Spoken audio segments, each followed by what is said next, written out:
বিশ্বনন্দিত খেলা ফুটবল। সেই ফুটবল এখন হয়ে উঠেছে বাংলার আনাচে কানাচের চায়ের দোকানের গল্প। সুপ্রিয় দর্শক, আপনারা ভিডিওতে যাকে দেখছেন সে হচ্ছে সুনীল ছেত্রী, যাকে বলা হচ্ছে বাংলাদেশের হামজা চৌধুরী বনাম সুনীল ছেত্রী।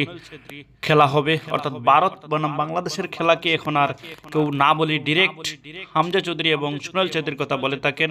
সেই সুনীল ছেত্রীকে তারা অবসর থেকে ফিরিয়ে এনেছে সেই হামজা চৌধুরীর বিপক্ষে খেলার জন্য। সুপ্রিয় দর্শক, বাংলাদেশ থেকে ৮-১০ জন ফুটবলারের মতোই খুবই সাধারণ ভাবেই হামজা দেওয়ান চৌধুরী দলের সবাই একত্রে হয়ে পৌঁছেছেন ভারতে, এবং ভারতের কলকাতায় পৌঁছার পর সেখান থেকে শিলংয়ে স্টেডিয়ামে পৌঁছে গিয়ে আজ অনুশীলন করবে ২১ তারিখ আজ, এবং ২৫ তারিখ আসল খেলা শুরু হবে ভারতের বিপক্ষে। কিন্তু এর আগেই রয়ে গেল আসল কথা, আমাদের ফাহমিদুলের কি হবে? সেই ফাহমিদুল কি খেলতে পারবে?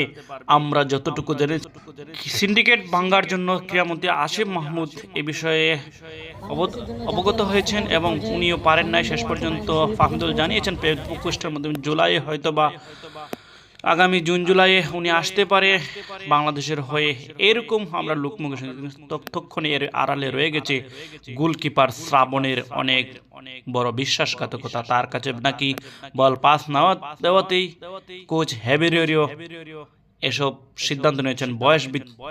বয়স কম হতে, অথচ এমবাপ্পে, ইয়ামালরা বিশ্বকাপ পাচ্ছেন, বিশ্ব এফসি কাপে কেন ফাহমিদুল